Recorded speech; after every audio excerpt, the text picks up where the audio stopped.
Oi, gente, tudo bem? A convidada de hoje é Maria Clara Escobar, uma cineasta de São Paulo que acaba de lançar seu primeiro longa-metragem de ficção, chamado Desterro, e que está nos cinemas agora, essa semana. Ela aceitou o nosso convite para falar sobre o filme e também para discutir como foi esse processo de realização que durou bastante tempo e que é bem rico e interessante. Ela colaborou também com muitos cineastas ali importantes de São Paulo, né, como Caetano Gotardo, como a Juliana Rojas, como o Marco Dutra. Ela faz parte desse grupo, desse novo cinema paulista, e também foi co-roteirista e diretora assistente da Júlia Murat no filme Histórias que Só Existem Quando Lembradas, que é um filme importante da própria Júlia. E também se enganam aqueles que pensam que Maria Clara é diretora de primeira viagem. Pelo contrário, ela dirigiu os curtas-metragens Domingo e Passeio de Família. Além disso, a Maria colaborou também no roteiro do filme do Bruno Risas, que é diretor de fotografia, inclusive, do Desterro. E ele fez um filme que eu acho imperdível, está disponível na Netflix, e se chama Ontem Havia Coisas Estranhas no Céu. É imperdível, Ontem Havia Coisas Estranhas no Céu. Recomendo fortemente, vou até repetir, para deixar bem claro para você, se você procurar e tiver interesse, porque realmente vale muito a pena. E, por fim, eu só comento também que a Maria foi co-roteirista, né, colaborou no roteiro do filme da Ana Luísa Azevedo, Antes que o Mundo Acabe, é o nome do filme, e também vale você procurar se tiver interesse em saber um pouco mais da Maria. Sobre a estreia de Desterro, esse filme teve a premiere mundial no incrível Festival de Roterdã, estava competindo pela Tiger Competition, mas ele também participou de outros festivais importantes, como Cachoeiras Doc e o Festival Internacional de Havana. O filme conta a história de Laura, que sente uma certa desconexão com o lugar em que ela está, e apesar de ter uma relação boa com um companheiro, que se chama Israel, e também, né, cuidar do filho que eles têm juntos, ela sente que ela tem um certo desconforto em relação a esse espaço em que ela vive. Ela não se encontra, né, ela não se sente pertencente àquele lugar, e também em relação à cidade de São Paulo, que é extremamente importante nesse filme da Maria Clara, até porque ela tem toda uma vontade de reverenciar a história do cinema brasileiro e os cineastas que filmaram São Paulo, como Persson, como Walter Hugo Cury e como Carlão Rachenbach. Mas voltando para a história, o que é importante dizer aqui é que a Laura, né, com esse incômodo que ela sente em relação a esse lugar que ela vive, ela decide pegar as coisas dela, entrar num ônibus e ir para a Argentina. Então, nesse percurso dentro do ônibus, ela encontra outras mulheres que compartilham suas histórias com ela. E essas pessoas, essas personagens são interpretadas pelas incríveis Bárbara Collen, Georgette Fadel e a incrível também Isabel Zoá, que contam e trazem histórias pessoais delas mesmo para o filme. E é bem interessante como a Maria Clara permite, né, tem essa abertura ficcional também para o que é documental nesse sentido, né? Então ela aceitou que as atrizes trouxessem suas próprias experiências. E por isso também é bacana de ver, porque tem uma frase que eu acho que denomina bem isso, que é: você tem um rigor saudável. Isso quer dizer, você tem um rigor, você tem uma estrutura, você tem uma história, mas o foco não é a Maria Clara contando a história é contando a história com. Então, apesar da Laura ser uma representação até do que a Maria Clara acredita, do que ela pensa, ela trouxe outras mulheres para contar essa história com ela, e assim esse filme não é só da Maria Clara, mas é também uma voz de outras mulheres que contam com ela essa história. Dito isso, agora vocês vão ter a oportunidade exclusiva de assistir o trailer de Desterro.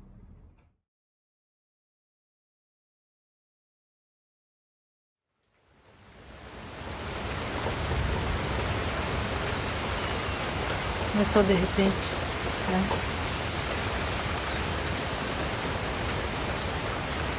A chuva.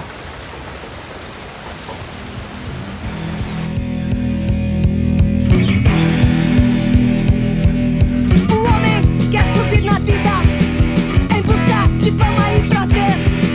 Daí encontra com Jesus seu espírito de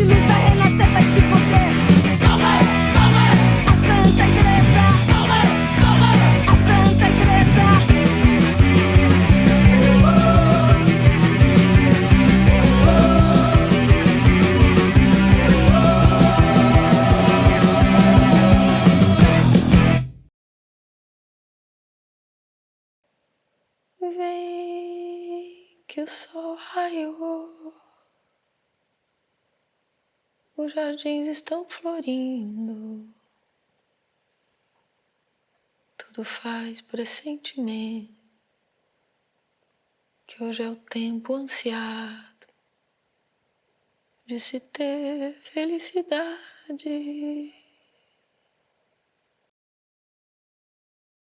Esse filme é incrível realmente, ainda mais vendo essas imagens eu fico arrepiado, porque é muito bem feito, foi muito bem pensado o projeto e tem também todo um desafio estético que ela se propôs, a Maria Clara. Eu acho que tudo isso enriquece o filme e traz uma novidade, né? Traz um frescor que eu acho que a gente precisa, que é também esse distanciamento formal que ela buscava, essa quebra do realismo aristotélico, digamos assim. Então é muito bacana de ver isso na tela e de ver que ela conseguiu concretizar esse projeto ainda mais em tempos como os que vivemos hoje, né? Que ainda temos dificuldade em produzir novos filmes. O Desterro também é um filme interessante porque ele escapa dessa lógica tradicional da história como motor de todo um filme.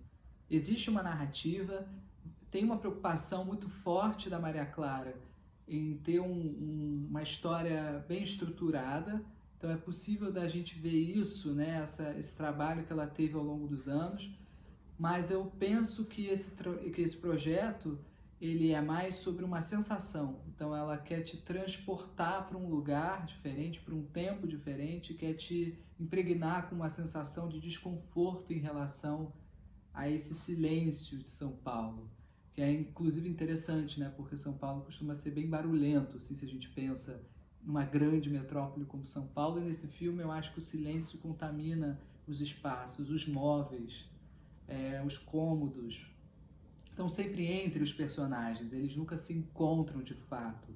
Nunca existe um plano e contraplano. Você está sempre com um plano e objetos entre as pessoas. Então é bem interessante também esse ponto do filme. Agora chegou a hora da gente falar sobre Desterro. Eu espero que vocês gostem dessa conversa. Até daqui a pouco. Então, obrigado, Maria Clara, por ter aceitado o convite para falar sobre Desterro, que eu achei incrível. E aí eu gostaria muito de começar realmente pelo básico, né, do início mesmo. Como é que você começou a desenvolver esse projeto? Quais foram os pontos de partida, assim? Uhum. Bom, primeiro, obrigada também por estar aqui. Eu tenho muita, assim, você vai perceber ao longo... o Adirley Queiroz sempre fala que as pessoas fazem filmes como elas falam, né? E eu acho que tem muito a ver isso, o jeito, a gramática, né, de falar. Você vai ver que eu dou um certo desvio, sou um pouco prolixa, e qualquer coisa você me puxa. Fala, não, mas eu não estava perguntando isso, estava perguntando isso. Porque eu vou indo. Então, eu tenho muita dificuldade de falar sempre sobre a origem do projeto, porque eu acho que vem de várias coisas, né? São várias inquietações que vão se juntando até o momento em que vira necessário escrever algo ou fazer algo. Assim. Então, eu acho que, por um lado, vem esse projeto, esse filme nasce quando eu estou terminando de fazer os dias com ele, né? Foi quando eu comecei a escrever. Eu acho que eu tenho um pouco isso também, quando um filme está se encerrando, uma questão está se encerrando, né? No caso, os dias com ele, o documentário que eu fiz, outro começa a nascer, assim, tem sido assim até aqui. Acho que talvez também seja uma forma de não lidar tanto com o fim de algo, já começa outra coisa, né? Mas então ele vem de algumas reflexões que eu estava percebendo que eu tinha nos dias com ele, né? Obviamente, a questão da família e dos limites disso, políticos, sociais e emocionais, né? O que é isso, e que essa família que... enfim, o filme começa em 2013, mais ou menos, 2012, 13. Então, também foi um longo processo em que o Brasil mudou muito, né? Do início até chegar aqui. Então, tem essa tentativa de reflexão sobre essas famílias, né? E que depois vai ficar óbvio na nossa história, né? Quando tem votação de impeachment da nossa presidente, em que se fala da família, quando os líderes políticos começam a ser chamados de mãe, de pai, mas já tinha uma inquietação minha, um desejo de pensar sobre isso, né? O que são esses limites e o que significa. Pensar, acho que está em todos os filmes também esse desejo de combater um pouco, acho que a palavra é essa, o que eu acho que é uma tradição de não se falar sobre as questões, uma certa defesa de que a não consciência das coisas faz a gente sentir mais, né? Em todos os sentidos, no cinema, no realismo do cinema, nas nossas próprias vidas, né? Aquela coisa de pensar demais às vezes não é bom, eu preferia não saber, combater um pouco isso, assim, que eu acho que acontece, né? E estava acontecendo sobre nosso próprio projeto político daquele momento e que foi parar onde foi parar, onde a gente está agora, né? Então tem esses desejos de pensar esses temas, né? E acho que todos os filmes que eu faço, e talvez porque eu sou assim na vida, sempre parte também de um desejo de me colocar num lugar de conflito e fazer algo a partir daí, e tensionando os limites, né? Então, acho que isso também está em camadas como na própria linguagem do filme, quanto no discurso do filme. E tinha um desejo também de falar sobre, de pensar, não é falar sobre, pensar um pouco o que seria fazer um filme com um casal.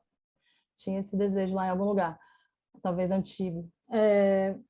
E a primeira coisa que me surge, na verdade, é a imagem final do filme, assim, né? Aquela imagem final é a primeira imagem do filme, porque também tem isso. Esse foi um filme que eu comecei a trabalhar muito nova, com 15 anos, aí no Rio, que é de onde eu sou, ainda estudando em roteiro, né? E aí eu fiquei um tempo trabalhando com roteiro. Em algum momento eu percebi que aquilo que eu estava muito... As pessoas só me chamavam para trabalhar com roteiro e que tinha uma certa técnica que eu já tinha entendido como é que funcionava e não estava mais me desafiando de alguma forma. Talvez pela conjunção dos dois, né? De só me chamarem para trabalhar num certo tipo de coisa e por eu já ter conseguido fazer aquilo.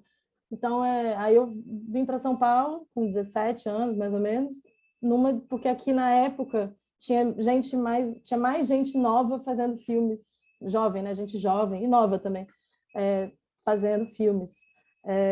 E no Rio tinha mais uma tradição de pessoa, então tinha mais aquela coisa bem industrial de você ter que entrar num certo lugar e ficar lá construindo carreira, eu não queria isso. Então, enfim, estou fazendo desvio, tá vendo? Aí, mas então o Desterro tem uma coisa de... E aí eu fiz o filme do meu pai, o documentário, né? Trabalhei em vários outros lugares de equipe, assistência de direção, muitas coisas. E o Desterro, de alguma forma, ainda que eu tenha feito curtas, o Desterro volta para uma tentativa de escrever, né? Um roteiro que não seja aqueles lá com os quais eu comecei, nem seja o documentário, mas que me propõe a estruturar, de alguma forma, coisas a partir de provocações com um lugar para o que eu não sei ainda, para a entrada de outras pessoas, para isso que eu adoro dizer que é uma espécie de documentário da ficção, né? Fazer um documentário da ficção, assim. Então, eu acho que tudo isso, assim, um pouco foi a nascente do projeto, né? E essa imagem enfim, essa imagem final da casa pegando fogo. E fica à vontade para falar, tá? Não tem problema em relação a... Se a gente der algumas voltas, também é bom, porque a gente pode ir pescando algumas Sim. coisas na conversa. Mas eu queria também muito perguntar em relação também à importância dos editais, até porque você colocou uma cartela que eu achei incrível no início do filme, falando da importância dessas políticas, né? Então, também seria muito legal se você pudesse falar disso e também falar da importância da coprodução também, com a Argentina, né? Que eu acho também que é um elemento forte do filme. Eu acho que também é importante de se falar, né? Dessas coproduções latino-americanas, assim. Sim. O filme não existiria se não fosse esse edital, né? O filme era um filme... É um filme de uma mulher realizadora, diretora, estreante em ficção, de alguma forma ambicioso, porque ele traz complicações de produção, por exemplo, botar fogo numa casa, fazer uma viagem, um road movie. Então ele é ambicioso no bom sentido, né? Porque dependendo a quem está aplicado, as pessoas usam a palavra ambicioso como bom ou ruim, mas ambicioso no bom sentido, assim, de um primeiro filme que exigia um certo lugar de produção, que foi genialmente ministrado pela Paula Tripas, mas que precisava de dinheiro também. É um filme, né? A gente está, enfim, essa coisa do Brasil de achar que também filme de autor é filme de baixo orçamento e que não tem que ser a mesma coisa, né? Então o filme só existiu porque existia esse edital, que era o Prodecine 5, dentro do fundo setorial, voltado para o cinema de autoral, cinema de autor, né? é isso. A gente demorou 7 anos para conseguir terminar, iniciar e fazer o filme. A gente ficou muito tempo tentando o financiamento, não conseguia. Eu acho, enfim, não sei.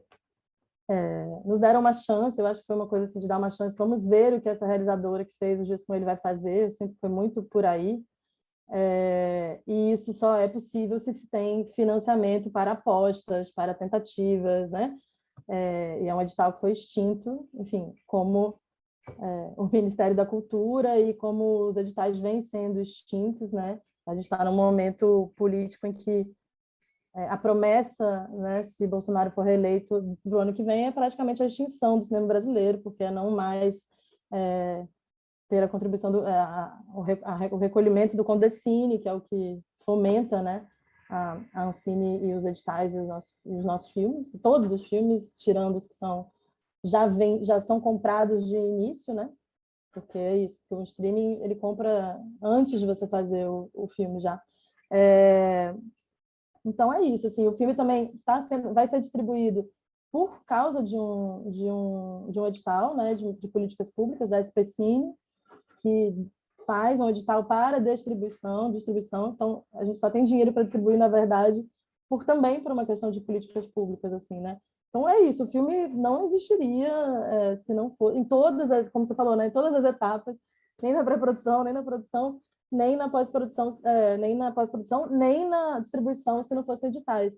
E a coprodução entra aí também, assim, tanto da Argentina quanto de Portugal. A gente fez uma loucura, assim, na verdade. A gente começou o filme, porque como os anos vão passando também, tem essa coisa do cinema, né? Eu vi uma vez a Lucrécia Martel falar uma coisa em Locarno que eu achei genial, porque na pandemia perguntaram para ela estava lançando o filme dela, e perguntaram mas como é que você se sente? Porque por causa da pandemia, né? Você demorou mais para fazer esse filme.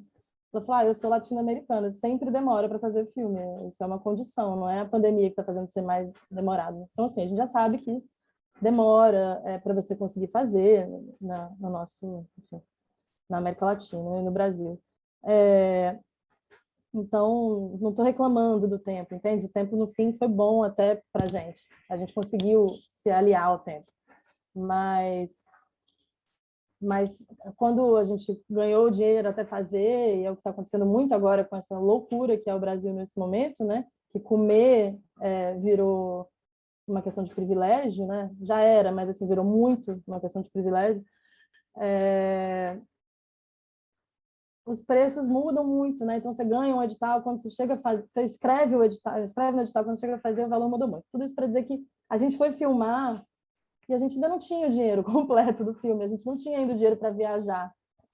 E foram as coproduções, né? Tanto com a Argentina, que também passou por um processo muito complexo político, né? Quase tiveram a sua agência de cinema também extinta, depois, enfim, no meio desse filme. E muitas questões próprias.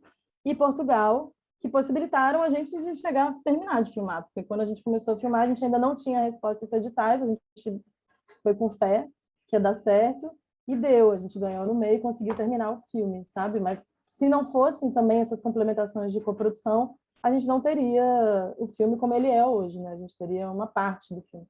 O que, enfim, não recomendo, é uma loucura, mas naquele momento a gente, não sei, resolveu fazer. Então é isso, basicamente não existiria, assim como muitos filmes não vão existir se a gente continuar na situação política que a gente está agora, muitos mesmo, né? O que acontece é que quantos mais, ainda mais de pessoas que nunca fizeram filmes, né? De pessoas que querem fazer filmes e não têm essa, talvez, enfim, não tiveram esse privilégio de já ter feito um filme. Quando eu chego no governo Bolsonaro, eu tive já a oportunidade de fazer um filme, né? Então, mas tem gente que não, pela idade, pelo tempo e pelas condições sociais também do nosso país, assim. Então é isso. Eu ponho aquela cartela e ela está posicionada em anos específicos, porque eu acho que não é só sobre o governo específico da época, também, mas é sobre políticas públicas, né? Independente do governo que a gente tiver, a gente precisa de políticas públicas ou o cinema não vai existir, né? A nossa cultura não vai existir. É interessante você falar isso também, porque Eu sempre fico curioso também nessa questão de como a coprodução, por exemplo, Argentina e Portugal contribuem criativamente, assim. Você chegou a ter diálogos nesse processo de desenvolvimento do projeto e eles também, ajudarem, eles contribuírem, né, criativamente, falarem partes do roteiro, sugerirem, né? Sim, eu sou muito participativa da produção, assim, né? Eu acredito que não existe filme que é feito sem a consciência de quem está realizando, né? Porque de alguma forma você está ali numa posição a palavra é essa, de patrão de alguma forma, né? A sua ideia. Então, como as pessoas estão trabalhando para você ou com você depende de você, de alguma forma. Mesmo que você queira fingir que você não sabe o que está acontecendo, você sabe, porque você está ali, as pessoas estão ali sendo maestradas, né, orquestradas por você. Então, se você jogar o negócio do maestro em alguém, você está jogando o negócio do maestro, a baqueta, enfim.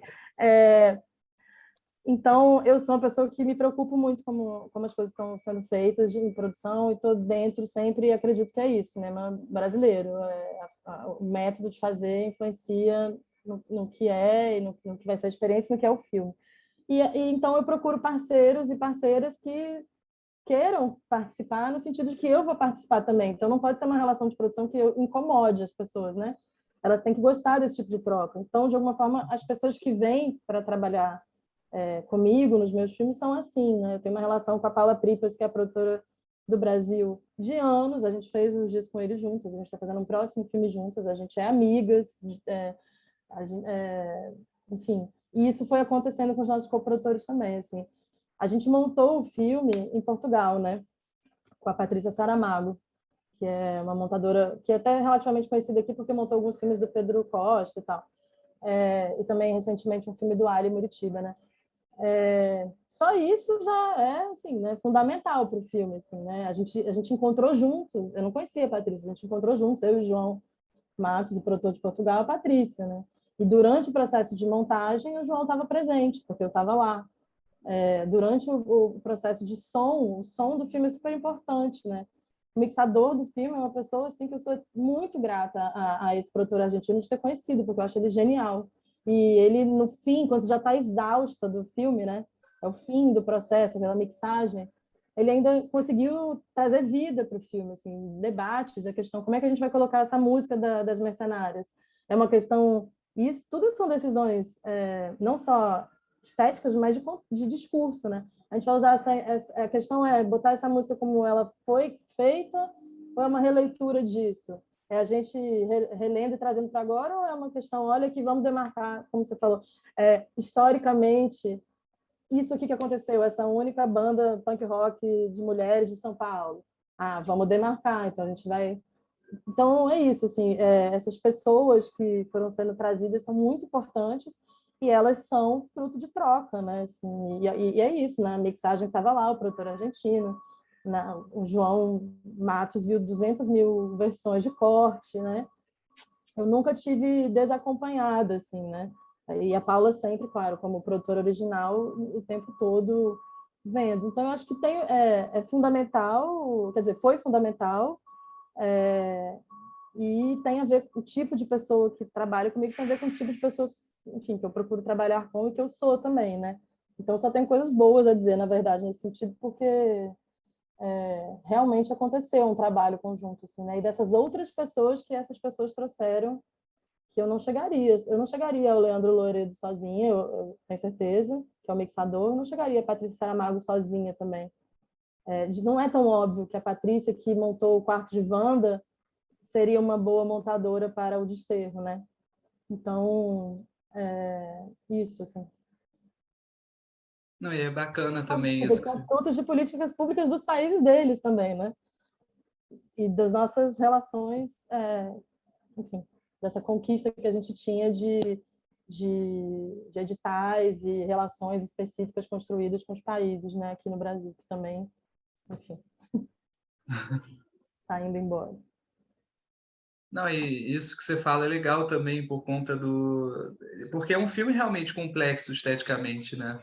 Ele exigiu uma forma de se filmar, precisava estar muito alinhado com a equipe, né? E precisava ter um plano de produção muito bem montado, assim, né? E aí, assim, quanto tempo demorou esse processo de pré-produção do filme? Vocês levaram, né? Você disse que demorou 7 anos o todo, né? Acredito. É. Eu acho que, para além, só voltando a uma coisa que você falou, eu acho que Uhum. para além do plano, tem uma coisa, além do filme ser complexo esteticamente, ele é muito denso também, né? Então, não estou dizendo isso como valor, não. Estou dizendo que você está ali fazendo era muito intenso, cansativo emocionalmente, né? Porque essa coisa de ficar convocando a gente a pensar e sentir ao mesmo tempo, ela é exigente, né? De quem vê, de quem está fazendo, de quem... Então, também para isso era necessário que a gente tivesse alinhado, para que não fosse ruim para ninguém, para que fosse bom para todo mundo, para que fosse minimamente confortável, para que a gente tivesse o tempo de chorar, de tomar uma cerveja, de falar sobre as nossas vidas, de que forma aquilo nos atravessava. E isso foi algo que algo que eu e a Paula definimos lá no início, assim, tipo, a gente precisa fazer esse filme com tempo. E isso também era ambicioso. Um primeiro filme que a gente queria filmar em 8 semanas, entende? Que a gente filmou em 8 semanas. Para poder respeitar as pessoas, a gente, as dúvidas que a gente tinha e as pessoas que estavam ali. Porque você termina uma cena daquela de café da manhã, tá todo mundo exausto, assim, exausto, porque é muito... É isso, você sente muitas coisas, né? Fazendo também. E então a gente teve... É porque tem a pré-produção oficial, né, que foi a partir do momento que entrou o dinheiro, mas tem o nosso longuíssimo processo, que eu acho que deve ter durado uns 3... Eu sou meio ruim de datas e anos, meio ruim de captação do tempo, assim, real, eu acho. Que às vezes as coisas parecem muito mais rápidas e falam, isso aqui aconteceu e foi muito mais longo, às vezes foi muito mais longo e acho que foi muito mais rápido. Que acho que é a partir de uma percepção do tempo e não do tempo, né? Mas, enfim, pelo menos 3 anos, talvez 4 anos, talvez um pouco mais, 4 anos, 3, foi o nosso processo de preparação, um pouco assim. E eu tive o privilégio, a sorte de estar com pessoas, e que também é uma questão política, porque na época as pessoas estavam menos lascadas na vida delas e conseguiam ser mais respeitadas em seus trabalhos, ter mais tempo de decidir o que fariam com o seu tempo livre, né? Agora está todo mundo desesperado, com medo de não ter um centavo amanhã, e isso afeta o nosso tempo emocional, o nosso tempo subjetivo e o nosso tempo de verdade, poder se dedicar a outras coisas. Então, a gente estava num momento bom, né? Era 2014, 2015, e algumas pessoas puderam estar comigo mesmo antes do dinheiro entrar, que é um super privilégio. Não sei se hoje aconteceria, nem sei se eu conseguiria estar lá. Então a gente teve um cineclube juntos. A Carla entrou no filme bem antes, né? A protagonista que faz a Laura, a Carla 15. Então a gente teve um cineclube durante bastante tempo, uma vez por semana, uma vez a cada 15 dias a gente se encontrava e eu passava coisas que eu achava que tinham a ver, mas não necessariamente eram coisas diretamente a ver, sabe? Assim, por exemplo, sei lá, a gente viu aquele filme que eu amo, que chama... Ai, meu Deus, esqueci o nome. Vou lembrar depois.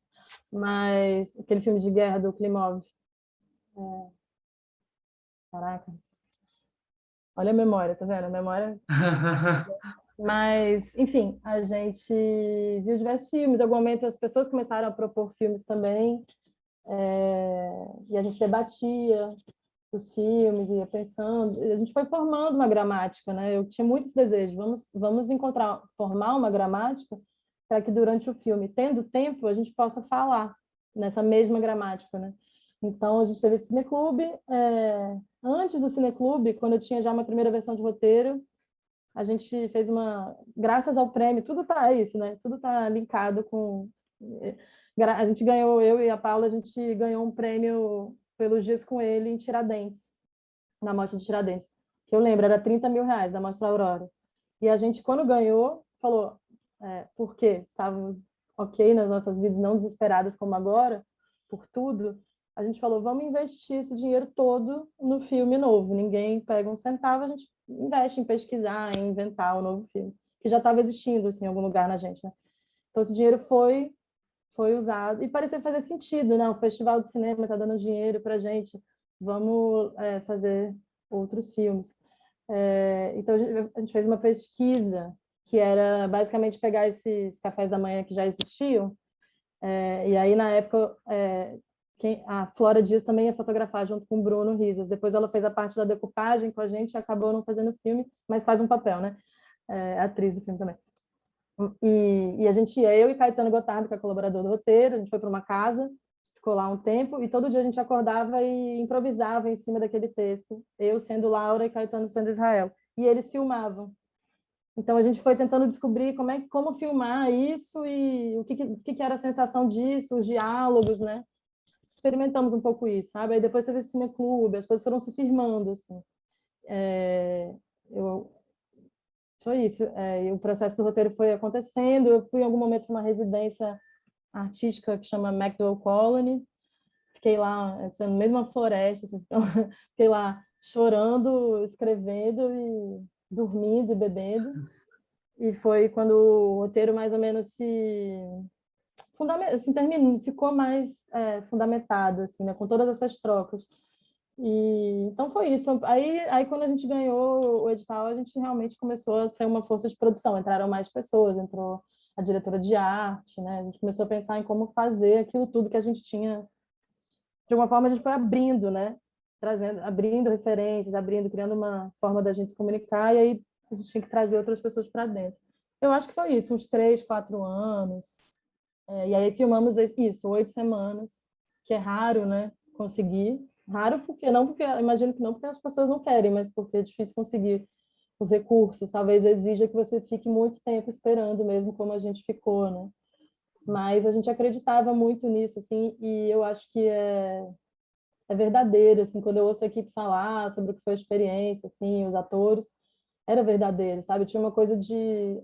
isso, acabou uma cena, imagina, porque as filmagens têm 11 horas, nosso site tinha 11 horas a princípio. Acabou, em 6 horas a gente conseguia realizar o que a gente tinha decidido para aquele dia, a gente não ficava puxando cena de outro dia, a gente ia embora, sabe? Vamos embora. A gente conseguiu fazer o que tinha que fazer hoje, está ótimo. Vamos para casa, vamos dormir, porque vai ter outros dias que a gente não vai conseguir e tal. Isso foi uma coisa que eu e a Paula, foi estranho para as pessoas no início, eu acho. E depois ficou óbvio que era aí, que é isso, né? A gente não precisa reproduzir os modelos. Claro, quando a gente não está sendo massacrado por eles, é mais fácil, né? Não reproduzi-los. Quando a gente está sendo massacrado, aí, como agora, enfim, não sei se dá, né? E como é que foi essa cooperação também com os atores, né, durante esse período, né? Porque vocês tendo esse tempo, vocês também ensaiavam durante esse processo, reliam. Eles traziam coisas também, acredito, né? Tem muita coisa deles ali, histórias deles também, né? A Carla, essa pessoa específica, né, que ficou 3 anos no projeto antes, a Laura. Então, em algum momento, porque também, como eu te falei, o filme começou dessa imagem de fogo, essa imagem de fim, né? Essa imagem de desterro. Em algum momento, o desafio do roteiro era escrever a parte do ônibus, assim, né? Era tentar entender dentro daquilo tudo o que seria esse respiro de vida, essa outra um outro estágio, né? Um outro estado de espírito, assim, que tem esse ônibus, né? Esse caminho, essa estrada. Então, ela me ajudou em algum momento a escrever aquilo. É até engraçado que a gente ri disso, porque eu pedi para ela escreveu, eu não usei nada do que ela escreveu, mas foi ótimo, porque ela me levou para um outro lugar, eu falei, nossa, não é esse, vou para cá. Então, é isso, também o tempo, né? A possibilidade do tempo, você poder fazer algo que você olha e não se desespera, fala, meu Deus, a gente perdeu o tempo. Não, a gente ganhou um caminho, né? Tempo enquanto... A famosa frase lá, né? Tempo, dinheiro. E aí isso foi uma coisa, né? Quando o Otto Júnior chega, que é o Israel, ele chegou bem mais perto da filmagem, já quando a gente sabia que ia realizar, até porque ele quase fugiu de fazer o filme, né? Eu insisti muito para ele fazer o filme. Eu estava procurando esse Israel há muito tempo. Imagina, você já tinha a Laura há 3 anos, eu estava procurando há muito tempo esse Israel e não encontrava. E eu, sei lá, eu sabia que era ele, mas ele estava meio relutante, assim, porque ele sabia que era um filme sofrido, que era pesado, o papel dele não sofre muito, né? Assim, no mau sentido, né? Não tem, né? Então, quando ele chegou, eu já tinha certeza que eu respeito muito e amo muito trabalhar com atores, faz parte, enfim, do meu desejo de estar no cinema. Eu sabia que eles iam chegar no texto, sabe? Óbvio que eles iam chegar no texto. A gente ia construir o caminho do texto, mas eu queria achar um caminho físico, corporal. Então, a gente chamou uma coreógrafa do Rio, Flávia Meirelles, para trabalhar fisicamente, né? Isso foi um momento. A gente ficou alguns meses trabalhando fisicamente, assim. E o Otto morou no Rio, agora mora em BH, mas morava no Rio, a Carla em São Paulo, então tinha também essa questão do deslocamento, que acabou sendo bom para a gente também. Mas então foram alguns meses de preparação física dos protagonistas, em paralelo, né? Isso é uma coisa. E a outra é a chegada da Bárbara Collen, da Isabel Zua e da Georgette Fadel, né? Que aí, de fato, existe uma construção de texto junto, né? Que vem de um desejo de trabalhar com elas, elas são, especialmente a Isabel e a Zua e a Bárbara, elas são amigas, né? Já eram amigas e hoje são mais ainda. Então a gente tem lugares de conversa em comum e tal. Eu acho elas todas maravilhosas atrizes, né? Nesse respeito, eu admiro muito elas. Em algum momento eu propus isso, e em algum momento com elas eu entendi que iam ser monólogos, que iam ter monólogos dessas mulheres, que era isso, sabe? Que esse ônibus tinha que ter outras mulheres falando. E como eu respeito elas e queria que elas estivessem lá também, eu queria construir com elas o que elas iam falar, né? Até porque, de alguma forma, a Laura estava ali já falando por mim ou comigo, né? Não por mim, comigo. Então, eu pensava, vou tentar achar esses outros lugares de discurso sobre algo, né? Com elas. Fez muito sentido. Então, elas liam o roteiro e aí a Bárbara e eu já tínhamos uma conversa, mais ou menos, e elas escreviam, propunham algo, cada uma da sua forma. A Georgette foi improvisando e eu escrevi. A Babi e a Bárbara escreveu e eu mexi um pouco. A Azul fez uns tópicos sobre o que ela gostaria de falar, eu escolhi, ela foi escrevendo, enfim, cada uma da sua forma, também na sua gramática, né, com o tempo. Aí a gente já tinha menos tempo, porque o filme já estava acontecendo. Mas é isso, ela tanto que é isso, né? A fala da Azul, ela está falando de fato da avó dela, né, do nome dela, da história dela, e isso fez, enfim, trouxe a necessidade dela ter que ligar para a mãe dela no meio do filme para saber uma informação sobre o avô. E a gente está ali mexendo no texto. A Bárbara fala sobre uma sensação do mundo, a qual eu compartilho, né? Então, para a gente fazer muito sentido falar sobre essa sensação em comum do mundo, né? De estar no mundo enquanto mulher. E a Georgette é aquela figura maravilhosa, né? Aquela atriz maravilhosa que traz uma reinterpretação da mãe dela, né? Aquela história ali é bastante inspirada na mãe dela. E é isso. Então, fazia sentido construir com outras mulheres, né? Eu acho que dá para sentir isso, né? Faz sentido que não seja só eu me disfarçando de outras mulheres, e sim seja eu trocando com elas, assim, né? E eu acho que a locação também é muito importante, né? Os espaços, assim, como eles ocupam um quadro, né? E aí, se você puder comentar também como foi essa pesquisa de locação, né? Porque eu sei que uma boa parte foi filmada em São Paulo, né? Mas essa viagem, assim, vocês tiveram que procurar mesmo, né? Esses lugares, assim.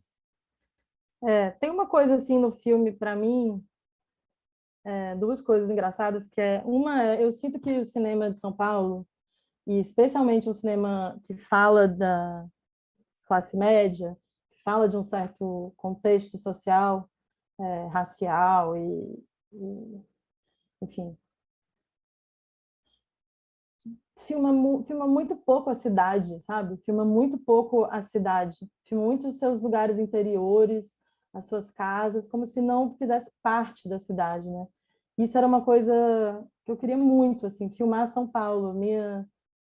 Eu convivo com a cidade, claro. Enfim, claro que tudo isso se ressignificou também, que a gente viveu uma pandemia e tudo mais, mas eu queria muito filmar São Paulo, olhar para São Paulo, né? Como cineastas muito anteriores fizeram, né?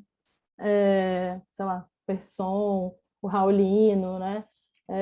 Então, as imagens de São Paulo, a gente foi muito buscar eles, assim, né? Muito Raulino, a gente ficou revendo Raulino. E tentando... Eu acho que meu grande desejo no filme, talvez seja algo que eu acredito, de forma geral, é tentar construir imagens que sejam imagens sensação, assim, que elas não sejam uma imagem sobre a sensação, não seja uma imagem que decodifica a sensação, mas uma imagem que faz sentir, ou tenta fazer sentir algo entre a imagem e a sensação, porque é óbvio que eu não vou conseguir, nem todo mundo sente igual, então não é também sobre achar que tem um método de fazer, né? Não é... Ai, já vou falar uma coisa horrível. Mas não é tipo Gaspar Noé que quer gerar uma sensação controlada, não é isso, né? É uma coisa entre algo, assim, mas também não é... Por isso o corpo dos atores, trabalhar o corpo, não é também... Seria simples para o Otto Júnior fazer uma cara de cansado, né? A gente está super decodificado o que é uma cara de cansaço. A gente já viu milhões de filmes, mas o que é entre, também não é ele ficar cansado, né? Ficar sofrendo, cansado. O que é uma coisa que deixa ele num lugar de desconforto e conforto, né? Numa transição entre essa imagem que ele inevitavelmente vai estar na cabeça dele, porque ele está gerando imagens, e a sensação que também ele não vai chegar até a sensação, porque não é sobre ele ficar sofrendo, né? Então, na cidade tinha muito isso, assim, né? O que é essa São Paulo que mesmo exterior parece um interior, porque tem isso, São Paulo. Eu lembro quando eu mudei para São Paulo, olhar o céu cinza parecia um teto, me dava desespero, assim, vindo do Rio de Janeiro. Então, esses metrô, quem são essas pessoas, né? Então, tinha muitos desejos em relação a São Paulo, assim. E sobre a viagem, sobre o Sul e a Argentina, é muito doido, porque vai parecer místico, mas eu primeiro inventei na minha cabeça. E depois, também com esse dinheiro de Tiradentes, eu fiz a viagem de ônibus, né? E existiam os lugares, eles de fato existiam, assim, essa estrada, esse lugar na Argentina e tal. Aí, que a gente em algum momento achou que ia filmar antes e entendeu que não ia. Parou, teve uma coisa assim de começar uma uma pesquisa e depois, não, calma, a gente ainda não tem o dinheiro todo, a gente precisa captar mais. Então teve um falso início em algum momento que outras pessoas chegaram, e uma delas é a Alice Castiel, que é de Porto Alegre, e ela fez essa pesquisa com a gente. E ela conhecia já lugares, ela é do Sul, trabalhava com cinema. Então, por exemplo, a rodoviária, lá onde eles dançam, é uma coisa que foi ela falou, tem uma rodoviária muito louca, vou apresentar para vocês. Quando ela apresentou a rodoviária, porque a rodoviária em si já é muito louca, porque ela é uma bola, né, com aquele lugar onde para o ônibus e tem um monte de coisa assim. Mas chegando lá, eu falei, o que é esse lugar aqui? Aí tinha esse lugar que virou a discoteca, né? Que é um lugar vazio, abandonado. E aí, a partir daí, nossa, encontrei a cena, isso, eles vão estar dançando nesse lugar, vamos tentar esse lugar. Tá? Então, assim, a própria locação também vai mudando o roteiro, né? Esse foi fundamental. É por isso que eu digo que a gente, de alguma forma, teve uma mistura de sorte com inteligência de trabalhar junto com o tempo, né? Porque também isso, de ter ido e aí ter voltado para o roteiro, acho que a gente não conseguiria calcular isso, né? Vamos fazer uma viagem. Não teria dinheiro e não conseguiria calcular. Tá? Então, tem isso, assim, as locações foram trazendo também coisas, né? Essa rodoviária de Bagé. Mas, por exemplo, aquela primeira parada era algo que estava na minha cabeça, talvez porque, sei lá, a gente conhece também, né? Assim, os lugares, aquele lugar é bem engraçado, porque chama Mercosul, aquela primeira parada. E ele tem uma imagem do Mercosul, né? Uma imagem da América Latina, você olha aqui e fala, é uma beira de estrada na América Latina. Então foi isso, a gente teve a chance de ver que existia, filmar um pouco, e com a entrada da Alice descobrir novos lugares, assim, que entraram para a história, né? Aquele lugar onde está... não, esse não entrou no filme, esquece, então é uma besteira. Porque tem um lugar que a gente filmou uma parada dele também, que é super linda, mas, enfim, montagem, né? Saiu, teve que sair.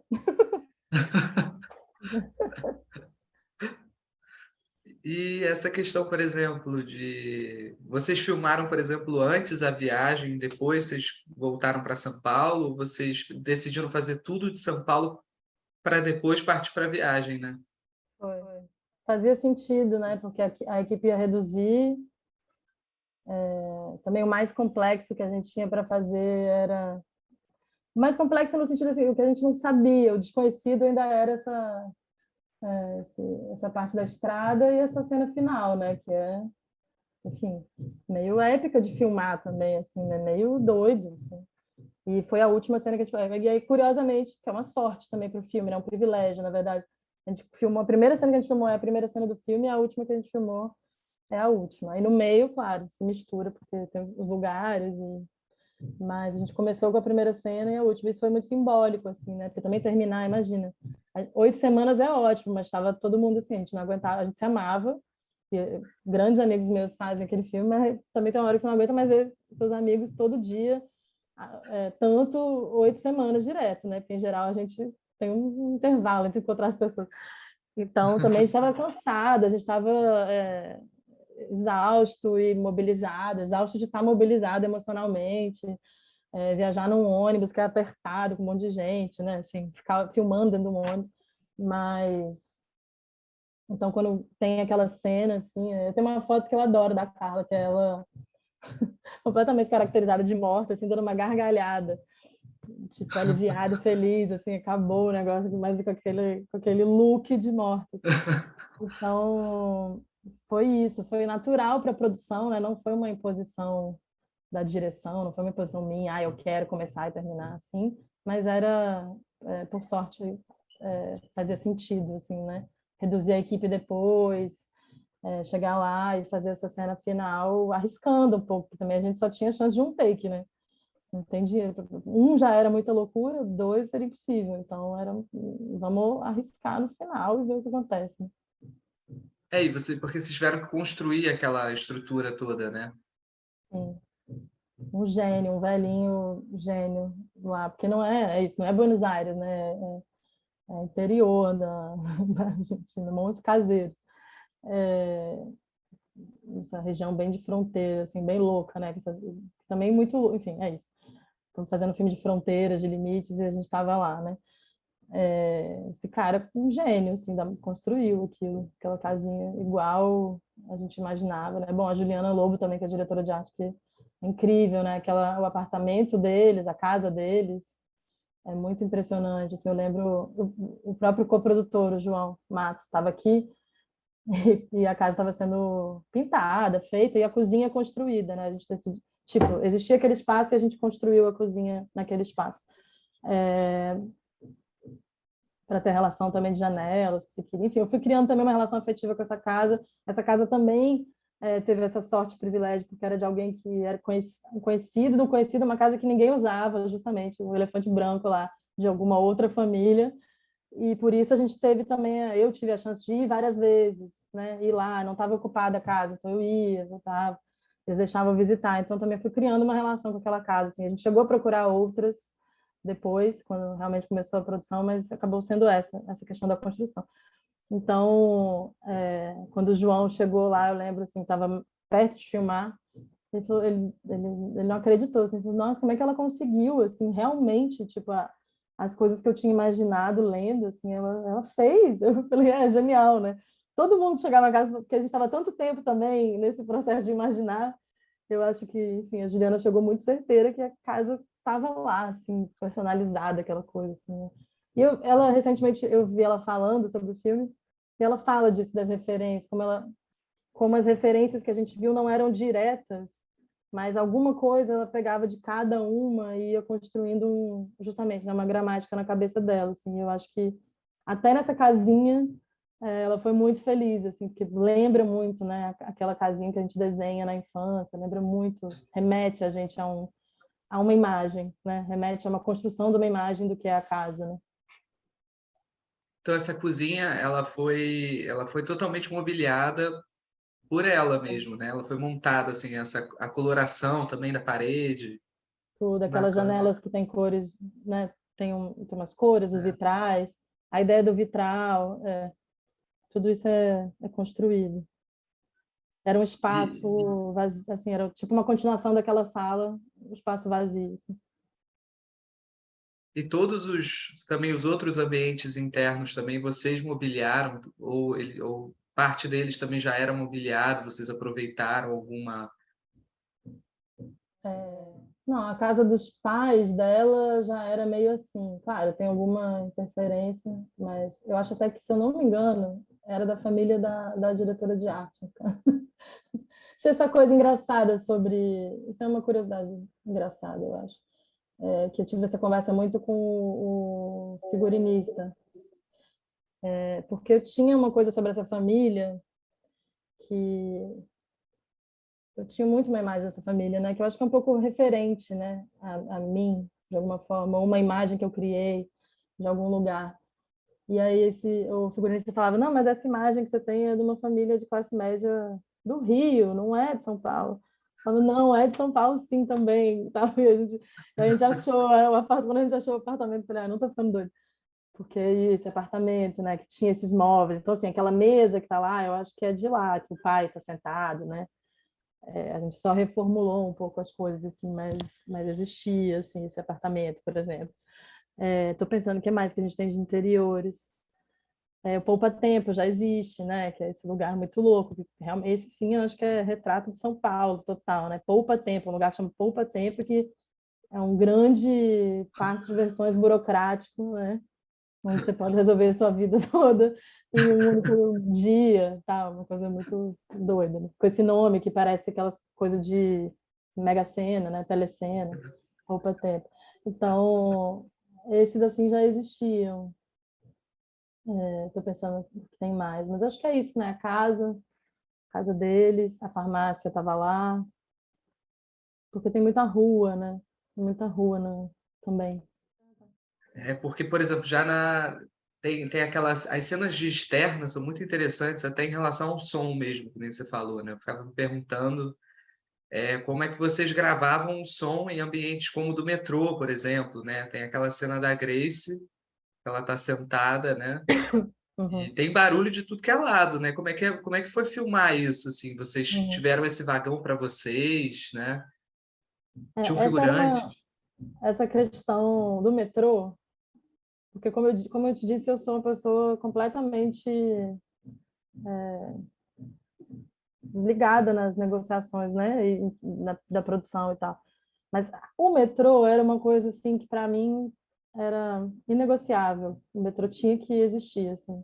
Tanto é que todas as cenas que a gente filmou no metrô estão lá, assim, todas, né? Até o negócio de passagem tá lá, né? Era muito fundamental. E eu sabia desde o início que era um problema, porque é muito difícil você filmar no metrô, é muito caro.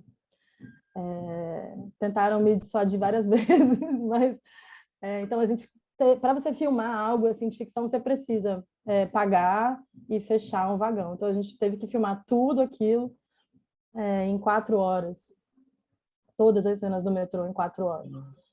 uma loucura. E a gente tinha assim uma figuração, né? A gente tem uma produtora de figuração que é a Mina Jorge, que também é realizadora, e que na época estava dentro do MTST. Então, basicamente, nossa figuração toda do metrô é do MTST, o que é especial, é lindo, e a gente se orgulha. Mas era isso, eram 30 figurantes que entravam, né? Porque tem saída e entrada, né? Entravam, saíam, aí outros entravam, e elas tinham o tempo certo de sair, da fala dar e o motorista parar o negócio. Enfim, isso foi ministrado também genialmente pelo Daniel Chaya, que é o sem direção, que era sem direção do Carlão Rachenbach, enfim, uma figura que todo mundo tem alguma história, né? Mas é uma figura muito massa, assim, que conseguiu fazer isso, porque realmente, falando, parece impossível, né? Era um pouco impossível, a gente já chegou, ele já chegou, coitado. Eu acho que ele fala de sacanagem para mim, mas ele disse que foi a pior diária da vida dele, assim, no sentido de muito estressante para ele, impossível. Porque imagina, aí volta, o metrô volta, as pessoas têm que entrar de novo, se reorganizarem, e aí vai. E a gente ainda tem essa piada que o nosso motorista era um vida louca, ele freava, as pessoas parecia que estava no metrô de verdade, assim, tipo, segurando a câmera. E tem uma coisa, enfim, aí tudo isso, todo o metrô foi filmado, as escadas do ônibus, tudo isso, com o metrô parado. E nessa confiança também que a produção teve comigo, né, de eu dizer, não, isso realmente é importante assim, para o filme. E tem uma coisa engraçada que é aquela cena que vem o metrô e ele tá dentro, ela tá fora, né? Essa era, assim, tecnicamente mais difícil de realizar, porque exige uma precisão muito louca. E a gente fez várias vezes com o metrô fechado e a gente não estava conseguindo, assim. Aí uma hora eu falei, Dani, vamos desistir, né? Vamos fazer as outras, senão a gente não vai fazer nenhuma. E a gente desistiu, fez todas as outras. E aí a gente conseguiu negociar, tipo assim, uns 15 minutos do metrô já aberto, a gente tentar filmar essa cena. E aí o Daniel falava, a gente não vai conseguir, imagina, se a gente não conseguiu com o metrô fechado, a gente não vai conseguir o metrô aberto. E aí a gente fez e aconteceu com o metrô aberto, né? Essa é a única cena que a figuração que tá lá é de verdade. Tipo assim, todo mundo é de verdade, mas assim, é a figuração documental daquele momento, porque é 5 e pouco da manhã, as pessoas estão indo para o trabalho e aconteceu essa mágica. Ele ficava assim, não acredito o que aconteceu, de fato, parou. O motorista que não estava para nós, o motorista do metrô daquele dia, parou exatamente nesse lugar e deu certo, entendeu? Então foi também um momento místico, mágico da gente, nossa, tá vendo? Tem certas coisas que acontecem mesmo e a gente não manipular não necessariamente faz com que elas aconteçam, né? Então foi uma lição talvez da vida pra gente. E assim a gente terminou e conseguiu fazer tudo assim lá. Mas é isso, de dinheiro e vida louca. Nossa, porque eu ficava pensando nisso enquanto eu estava vendo, assim. Falava assim, caramba, que precisão. Eu falava, como é que eles fizeram isso? Porque eu falava, nossa, isso deve ser tão difícil, principalmente essa cena, né? Que parou certinho, eu falei, como, né? Mas é curioso isso que você me fala, porque realmente, né? Eu acho que só essa cena tinha que acontecer para valer, como se fosse na vida mesmo, né? Tem certas coisas que só funcionam quando vai para a vida, né? É curioso isso E também. outras que não, né? É engraçado. Acho que é a mistura dos dois. Mas é isso, foi um time maravilhoso que estava, no fim é isso, né? Um time maravilhoso que estava afinado, com o motorista vida louca, mas que estava ali também, tipo, para aquilo, o outro não tão vida louca que apareceu, que a gente deu a sorte de aparecer na nossa vida. Eu amo a figuração dessa cena, figuração, né? Não sei nem como falar. Mas essas pessoas que estão nesse momento do metrô são muito lindas e especiais também, né? Então eu me sinto um pouco assim, nossa, eu amo essas pessoas que estão nessa cena que foi documental, assim. E eu acho que para o filme é bom, sabe? Tem um filme que chama Canções de Amor, do Christopher Noé, que tem umas cenas, eles filmam na cidade de Paris, né? Tem umas cenas que como é que é o nome dele, gente? O ator principal, que é filho do cineasta, gente? Meu Deus. Luc Garrel. Luc Garrel? Não. Como é que é? É o Garrel, o filho do Garrel. Ah, o Garrel, Garrelzinho. É o Louis Luc Garrel, Garrel. né? Isso. Louis Luc Garrel, é. Garrel, ele, enfim, ele tá lá e eles... Tem uma cena que ele tá cantando, é um musical, né? Eles cantam. Ele tá cantando na rua, assim, e tem umas horas que... Tem uma cena específica que eu gosto muito. Ele tá cantando você vê e fala, é mega encenado, né? O cara tá cantando em Paris, é o Louis Garrel e tal. E aí, do nada, no meio da cena, umas pessoas ficam saindo das lojas que ele tá passando e olhando, e olham pra câmera, assim, tipo... Aí você fala, caraca, eu acho genial, assim, porque a famosa quebra da quarta parede acontece assim, né? Na tensão entre estar filmando uma mega ficção em Paris e nada, e você está filmando na rua, e as pessoas que entram e olham não atrapalham o filme, porque a gente sabe que é um filme, tudo bem, elas olham, acontecem coisas documentais enquanto está filmando, né? E é lindo. Então, tem isso, assim. Então, quando aconteceu isso também, para mim, foi um pouco de presente, porque eu adoro essa ideia de que a gente não precisa parar o mundo para fazer a ficção, né? O mundo vai continuar acontecendo, que bom, e que o mundo e a vida derem para nós, assim, é um privilégio, está ganhando algo a mais, não perdendo, né? Se é um motorista de verdade que ele está te dando, ele me deu aquela cena, esse cara estava trabalhando no dia dele e ele me deu isso, né? Deu para o filme isso. Sei lá como que a conexão aconteceu, mas aconteceu. Não, é bacana isso também que você fala de São Paulo, né? Principalmente dos cineastas. E tem Walter Hugo Cury, por exemplo, né? Que filmava São Paulo. Eu achava sempre bonito também até as internas não eram internas comuns, assim, né? Você sempre tinha uma quebra, né? Eu acho bacana no teu filme quando você faz as cenas com o Otto na rua, e tem aquela cena que eu também acho que deve ter sido super difícil de filmar, que é a cena da corrida dele, né? Que você tinha aquela luz específica, né? Que é uma luz arredondada, assim, você tinha que acompanhar, né? Provavelmente vocês tinham um carro, alguma coisa assim, que ia junto, né? Mas Sim. que lugar foi esse que vocês filmaram? Porque devia também ser um lugar longo, né? É Porque um imagina assim, túnel. para correr. É um túnel. Mas, de novo, assim, é fruto da genialidade das pessoas que estavam comigo, assim, né? O Shen, que é o nosso gaffer, é maravilhoso, é um amigo, é um gênio, sei lá, eu sou muito fã dele, assim. E eu trazia desafios, desculpa, eu trazia desafios e eles pensavam junto comigo como viabilizar e o que dá e o que não dá, né? Tipo, isso aqui não dá. Mas isso também era uma cena que para mim era muito importante. Essa cena eu queria muito fazer ela. Então é algo que a gente estava pensando há muito tempo, sabe? De como fazer. E é assim mesmo, ele saiu correndo. E o Otto é essa pessoa maravilhosa, entregue, saiu correndo. Era um túnel. Um dia eu vi esse túnel e falei, gente, esse túnel é genial, ele é amarelo. Onde é que tem um túnel amarelo, né? Que loucura. E aí a gente conseguiu, enfim, fechou o túnel em algum momento, quer dizer, não fechou o túnel, na hora que o túnel está fechado, a gente conseguiu filmar e ele correu de fato no túnel. E a gente tinha um carro, tipo uma picape que ia a câmera e a luz, né? Essa luz bem de ópera, né? Assim, de holofote, né? Então, meio assim, entendeu? Tudo a gente fez da forma que era possível, com, com recursos limitados, mas algum recurso diferente, sei lá, dos dias com ele, que né, era muito mais limitado, mas inventando. É o jeito que a gente sempre fez cinema, assim, né? Eu e essas pessoas com quem eu fiz, inventando soluções, assim. A gente, em algum momento, eu tenho uma foto de algum momento lá atrás, a gente tentou fazer um teaser, aquelas coisas, né, de tentar vender o filme, um teaser, e a gente não tinha saco de areia, né? Isso lá antes do filme acontecer. A gente segura o tripé com um botijão de gás e, entendeu? E um monte de outra coisa, e morrendo de medo, e uma pessoa embaixo segurando, porque você cair a câmera acabou nossa vida. Não, essa era uma câmera menor, aqui no teaser, emprestada. Mas é isso, é o jeito que a gente teve acesso a fazer, e a gente vai. Então, não é tão impossível criar soluções, né?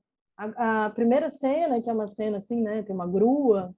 Durante muito tempo a gente ia fazer com um negócio de construção, sabe? Esses negócios de construção. Só que aí, em algum momento, também entendeu que era mais caro e mais difícil fazer com o negócio de construção do que simplesmente alugar uma grua. Aí a gente alugou uma grua. Mas esse era isso. O ônibus é todo MacGyverizado pelo Shen, entendeu? É tudo improvisação, não é improvisação, é uma adaptação, um pensamento sobre como prender a câmera. Por exemplo, aquele traveling do teto que tem o ônibus, quando elas estão cantando, aquilo é genialidade do Shen com o Bruno, entendeu? Que é tipo, a gente ficou testando. A gente achou um jeito de prender a câmera nos bagageiros, só que tremia muito. Então, quem que vai fazer? Eu tentei fazer uma hora a câmera, aí quem conseguiu fazer foi a Wilsa, que é assistente de Wilsa Esther, que é primeira assistente de câmera, mas também é fotógrafa. Era a primeira assistente de câmera no nosso filme porque queria estar com a gente, mas já era fotógrafa, não é mais primeira assistente. Ela que conseguiu fazer de meia, sei lá, a gente ia tentando, entendeu? Por isso o tempo era fundamental também, a gente ia tentando e descobrindo como fazer também. E isso é lindo, se você pensar, voltando num filme que sai de um edital para cinema autoral, porque permite a gente descobrir como fazer a partir dos nossos desejos, nossos medos, nossas inquietações, tendo algum recurso para tentar fazer, né? Não limitando a experiência de tentar fazer a zero recursos e sofrimento, né? Então, graças a isso também que é tão fundamental, assim, o filme, eu falei que o filme não existiria, mas ele não existiria existencialmente também, talvez, se não houvesse esse edital, porque a gente não poderia ficar tentando fazer algo que a gente nunca fez, né? Por exemplo, esse traveling. Esse traveling, quando de fato aconteceu, foi, nossa, E o Shane, o Gaffer, ainda saiu achando que não foi tão bom, sabe? Então, é isso, um grupo de pessoas que quer muito fazer e que sempre teve que achar soluções para fazer as coisas, que pensa assim, né? Junto com um edital fazendo, né? Porque é isso, se você vir as condições, assim, né? A gente lidava com foco mínimo o tempo todo no ônibus, fechar mais era um problema, o ônibus tremia, o técnico de som ficava sofrendo, mas como eu tenho, de fato, esse desejo e não me preocupa a vida invadir o filme, para mim não tem problema. Só tem aquela hora que a chinesa está cantando, a Ru está cantando, tem um tremelique do ônibus, entra uns... que era uma coisa que não dava para tirar, mas é isso, essa é a condição que a gente tem de fazer o filme, essa é a condição de produção que a gente tem que fazer, então essa é a condição existencial do filme. A gente vai assumir ela, não ficar fingindo que ela não existe, né? Então eu acho que, nesse sentido também é um filme possível, porque a gente aceita a vida que chega, a gente aceita o mundo, a gente não tem nada mais importante para falar do que o que está acontecendo, o mundo, as pessoas, a vida, né? Não tem nada que eu possa ter para dizer que seja mais importante do que isso. Então, incorporar isso no desejo de dialogar, né? Um diálogo, de alguma forma, eu acho. E você faz storyboard, assim, quando você vai montar um plano, você desenha, você gosta disso, ou você é mais de descobrir no set, assim? A gente decupou tudo e fez. A gente não sei responder assim como uma condição, porque como o primeiro filme que eu fiz é um documentário, eu acho que eu gosto de ter um norte, mas não necessariamente. Eu acho que ajuda também a pessoa que está fotografando, sabe? Talvez seja mais sobre ela do que sobre mim, assim, necessariamente. Porque para mim ficar pensando como é bom, sabendo que a gente vai chegar lá e vai descobrir outras coisas no momento, né? Mas talvez alivie o coração da pessoa que está comigo tentando pensar em como viabilizar aquelas coisas, né? Quem está fotografando, saber um pouco do que ela vai chegar lá e fazer. Então, talvez seja isso. Eu acho que a decupagem é um bom lugar de diálogo com a pessoa que vai fotografar, porque você aprende a conversar também sobre imagens, né? Com aquela pessoa e a pessoa com você, a negociar muitas coisas que vão acontecer com menos tempo no set e na frente de muitas outras pessoas, e elabora uma ideia de conjunto, assim, né? Mas é isso, eu gosto de que tenha uma proposta e daí a gente vê o que está acontecendo de fato. Não sou muito necessariamente ligada a um conceito no sentido de todos os tetos têm esse tamanho. Tipo, não, vamos, sei lá, vamos... Essa própria rodoviária, assim, como eu falei, a equipe era reduzida, né? Aquele plano tem um plano aberto dela andando, assim, entrando na boate. É um plano que eu lembro que ia ser fechado, e aí eu falei, nossa, mas vamos abrir esse plano para o Bruno. E aí, coitado, ele teve que se virar, porque ele estava com uma equipe pequena para iluminar aquele lugar, assim, e aí teve um momento que ele falou para mim, nossa, você sabe que eu estou fazendo uma coisa, assim, eu estou sozinho aqui, tá difícil. A gente abriu um plano muito, aí eu falei, não, desculpa, não, vamos esperar. Tipo, as mudanças podem afligir as pessoas, né? E você tem que dar o tempo delas resolverem também as mudanças. Então, eu entendo que seja bom para as pessoas que já vão ter que lidar com o tempo, já lidam com um certo lugar de elas precisam realizar coisas, né? E ainda tem toda a dinâmica do que a gente não sabe o que vai acontecer, dos sentimentos que a pessoa está sentindo e a direção está sentindo e os atores estão sentindo. Tem muito acaso já intrínseco, né? Então, eu entendo que algum norte acalma. Então, eu compacto com isso totalmente. Assim, para mim, pensar nunca é demais, sabe? Nunca é ruim. Eu não tenho essa... Acho que isso é uma inocência, às vezes, do cinema, assim, sabe? Não quero escrever um roteiro porque aí depois não vai acontecer. Não quero decupar porque na hora... Tudo bem, se você entender que o ato de decupar ou escrever um roteiro também é transitório, também não necessariamente rouba nada de você, né? Sei, cada um deve ter seu método, né? Mas para mim é meio...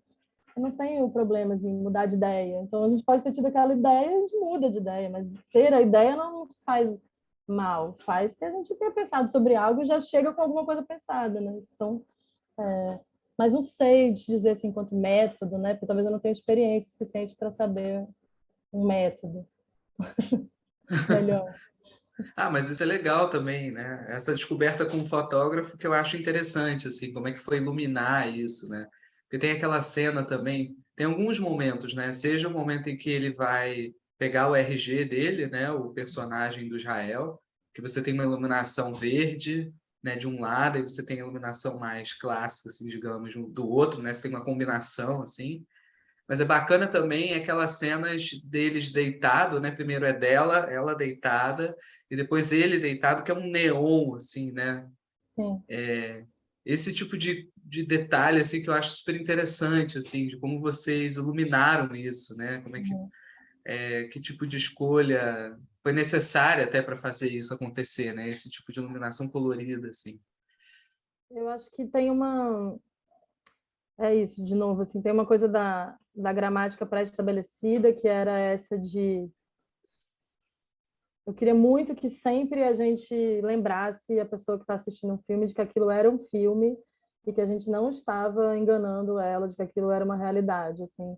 Nos... Enganar talvez seja a palavra, mas que a gente não estava compactuando com fingir que aquilo era uma coisa real e não um filme, porque eu queria muito, e ainda quero, defender esse lugar de que a gente pode ver um filme e se emocionar, né? A gente pode conversar sobre um texto acadêmico e chorar.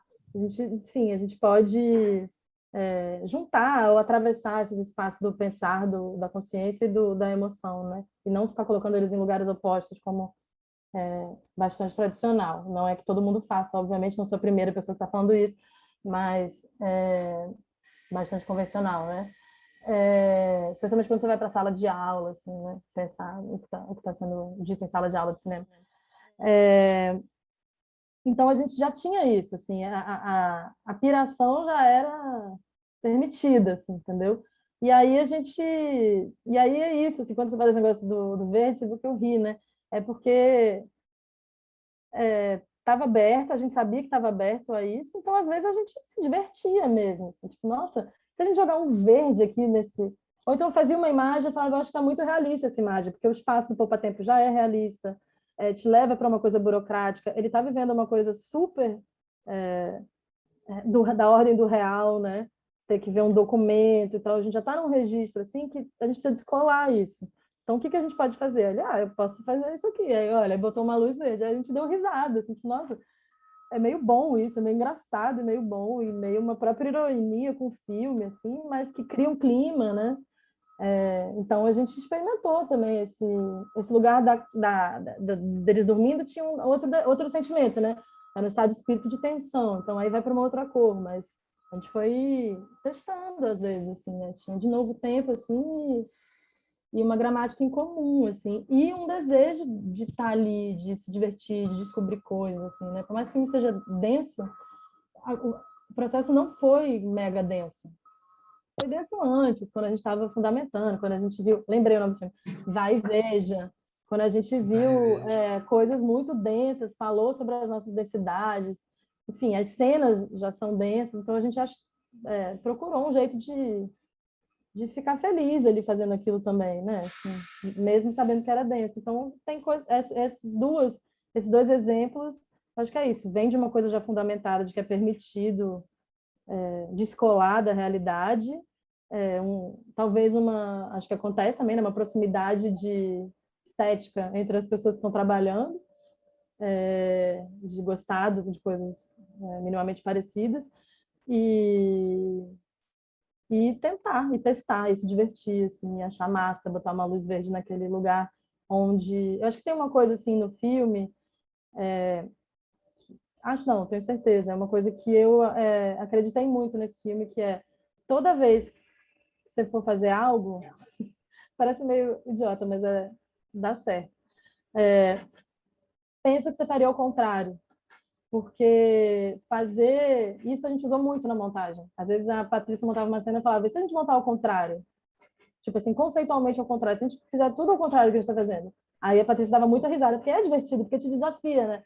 O que é o contrário? Você tem que entender o que é que você está fazendo para pensar o que é o ao contrário. E aí, óbvio que você não consegue o ao contrário de novo, você faz um meio do caminho entre o que você estava afirmando e não está, enfim. Eu acho que é isso, é o ruído, né? O filme tem sobre esse ruído dos lugares estabelecidos, o que é tentar captar esse ruído, né? E então o filme tem isso, assim, se a gente fizer o contrário. Então, quando a gente chega, posiciona a câmera no poupa-tempo, essa cena a gente filmaria assim a priori, o que seria se a gente fizesse ao contrário? Sei lá, a gente jogar uma luz de teatro no cara. Vamos jogar e vamos ver o que dá. Aí a gente olhava e falava, nossa, é isso aqui que a gente está procurando. Então vamos filmar assim. Tinha essa coisa, tanto nos gestos dos atores também, que é complicadíssimo para eles, né? Porque eu acho que o filme fala disso. O automático, o famoso universal, o renascentista, ele compactua com o sistema. A gente precisa olhar para isso e o que é não fazer isso, não aceitar o automático, não aceitar o invisível, não aceitar o que está supostamente não isso, o invisível, o automático, o que talvez um caminho de chegar nele, a reação imediata seja fazer o contrário. Aí o que acontece entre um e outro é o que talvez seja uma possibilidade de sei lá, uma tentativa de outra coisa que não essa, de simplesmente compactuar com um sistema dado que muito espertamente se afirma como inexistente, ou como se não estivesse ali, como não sistema, né? Como o único possível. E aí, é bonito isso no filme, eu acho, que a escolha, de acordo com o que você estava falando, de não filmar plano contra plano, assim, sabe? Nada contra o plano contra plano, ele pode Sim, servir muito total. bem. Mas para esse filme não, né? Esse filme ele demandava esses espaços, as mesas entre as pessoas, né? Cortes que você viu o rosto de um, o rosto de outro, né? Então você em determinados momentos você tinha ali a mãe do Israel, você tinha o rosto dela, depois você tinha o rosto dele, né? Mas sempre tinha uma mesa entre eles, assim, né? Ou os vidros, né? Vitrais, telhados, né? Acho super bacana no início também desse momento da grua, que você vê uma série de, né, o telhado são várias telhas assim iguais, né? E aí o título da primeira parte é Todos Somos Iguais ou algo do tipo, né? Não sei, algo parecido Ainda com somos isso. os mesmos. Todos somos os mesmos, mas aí você vê várias telhas iguaizinhas e você todos somos os mesmos. É muito bacana isso, assim. E aí também me interessa muito porque esse momento eu também acho genial no filme, que é o momento em que o Israel está isso eu acho que acredito ter sido feito em estúdio, né? Mas aí você pode me falar se foi filmado mesmo na cidade. Seria até interessante também. Esse momento que ele está parado, ele está caminhando e a gente vê a cidade atrás dele e tem aquele texto burocrático, né? De como ele tem que fazer para poder trazer o corpo para o Brasil, assim. E aí, como é que vocês fizeram isso, assim? Isso foi Na cidade. realmente... Oi? Foi na cidade. Foi na cidade? Nossa, que incrível. A gente colocou Incrível. ele no... Colocou essa mesma picape, a picapezinha do Shen, a gente colocou ele sentado, amarrou, tipo, como é que fala isso? Catracou ele sentado na beiradinha, coitado, da picape e botou a câmera. E ia passando Olha, nesse centro de São Paulo histórico, né? Que é esse centro que tem esses prédios antigos que vão, parece metrópolis, né? Parece que você não sabe, quer dizer, a gente sabe, parece inspirado em metrópolis, parece que a realidade foi feita a partir do filme. Enfim, então, era também, isso, de novo, né? A mistura de uma, sei lá, uma técnica massa, muito persistente, todo mundo persistindo muito nisso e tentando, assim, né, com o que dava. Então, é isso, não tem uma grande estrutura, é isso, é uma mesma picape com, com o Gaffer dirigindo e as pessoas segurando o fotógrafo, que também estava catracado, óbvio, com a câmera, e a gente indo para o centro da cidade. É super difícil de montar essa cena, porque muitas vezes é um centro da cidade, né? Muitas vezes a gente ficava parado no trânsito, ficava parado, ele parava, ele estava no meio do negócio, estava parado. Mas a gente foi insistente e a Patrícia conseguiu montar essa cena, assim, de um jeito que, bom, a gente entendeu montando também. Tipo, a solução é, tudo bem, vai ter jump cut, qual que é o problema, né? A gente vai fazer, tem cortes dentro da cena, né? E isso foi fazendo sentido, a gente achou um sentido para que fosse possível chegar aqui na montagem, porque realmente o sonho era que fosse um grande plano direto, mas foi impossível porque lá estava a cidade. Mas é isso, a gente filmou na cidade. Mas eu queria muito, isso é uma coisa que eu, como cineasta, assim, eu gosto muito de filmar na cidade. Eu acho que é muito massa, assim. É um gesto de você, de fato, se colocar a dialogar com o espaço, com as pessoas, com o que acontece, né? É isso, assim. Eu gosto muito de ir com as pessoas para a cidade, assim. Tem algumas cenas do filme, né? Mas essa realmente... E tem um pouco, lembra um pouco. Eu acho que essa imagem lembra um pouco também esses filmes que a gente estava falando, né? Assim, anos 60, 70, 80, essas pessoas e cineastas que filmaram São Paulo, né? Tem um pouco assim, né? O próprio Carlão também, assim, tem isso, né? O discurso, enfim. Então também estava ali em algum lugar isso, né? Essas referências. Ou não sei, são referências, óbvio, mas também uma tentativa de dialogar. Eu acho que o filme tem um desejo de dialogar com o cinema, né? O cinema que foi feito até aqui e pensando o que é o cinema que está sendo feito, o que a gente pode fazer, assim, né? Então, a ideia quando a gente evoca referências, que tem várias vezes, né, evocações a referências, como a própria corrida, né, num desejo de diálogo, assim, né, porque eu acho que aí já vou chegar num lugar muito subjetivo, mas eu acho que, né, obviamente eu sou a favor de queimar a casa, mas é importante antes de queimar a casa olhar o que vem antes da casa, né, não por acaso ela é a última cena, assim, né. Então, se a gente está pensando em reformular, ou cada um chega com um desejo óbvio de tentar dialogar com o cinema que está fazendo, é muito importante dialogar com o cinema que foi feito, né? É muito importante olhar para as pessoas que já estavam aqui antes da gente fazendo o quê, o que elas já conquistaram, e é massa, o que elas não deu, porque é isso, é um cinema brasileiro, é um cinema que sempre foi atravessado pela questão política, pelas questões sociais, né? Um cinema que, enfim, nos anos lá da cartela também estava e ainda está, né, um pouco, mas agora sofreu muitos golpes de reformulação sempre, né, porque está em diálogo com o mundo e que bom, né. E aí eu queria também um pouco perguntar, né, voltando um pouquinho para o som, antes de ir para a montagem, sobre isso, assim, se vocês tinham às vezes que repetir cena por conta de som, até por estar em externa, né, e externa de São Paulo, se tinha isso às vezes de priorizar o som, né, então às vezes vocês tinham que repetir, ou se vocês repetiram muitos takes, de forma geral, assim, em cenas também. Algumas não davam, né, tipo a do metrô, não dava para repetir tanto, mas cena de rua, assim. Acho que a cena mais complexa, assim, de filmar foi aquela conversa da mãe do Israel com Israel, porque talvez por uma escolha de locação também, foi a primeira externa que a gente fez, foi por isso que ficou marcado. E choveu, né? Porque São Paulo ainda tem isso, né? Chove, faz sol e neva e vira verão em um mesmo dia, né? Então muda muito, assim, tem essa questão climática aqui, assim. Sei, acho que eventualmente a gente fez takes, mas eu acho que é isso, assim, desde do próprio Giz com ele, assim, né? Por exemplo, o Giz com ele tem, justamente quando meu pai vai descrever a tortura que ele sofreu, dá para você ouvir um jogo de basquete no fundo, porque é o que estava acontecendo, assim, e eu tento receber isso como algo bom e não como algo ruim, algo que aconteceu e que pode ser ressignificado, assim, né? Porque aconteceu e foi assim que deu para acontecer. Para ele falando quando estava tendo um jogo de basquete. Não vou fazer ele falar de novo, né? Óbvio. Assim, fica mais óbvio no documentário, né? É óbvio que eu não vou pedir para o meu pai falar de novo. Óbvio não, porque eu acho que tem cineastas que fariam. Mas tem certos lugares que é isso, aquilo acontece naquela condição e a gente tem que se adaptar a isso e mais do que se adaptar, talvez agradecer que tem algo ali que a gente não consegue ver naquela hora, que depois a gente vai ter a chance de reformular, repensar.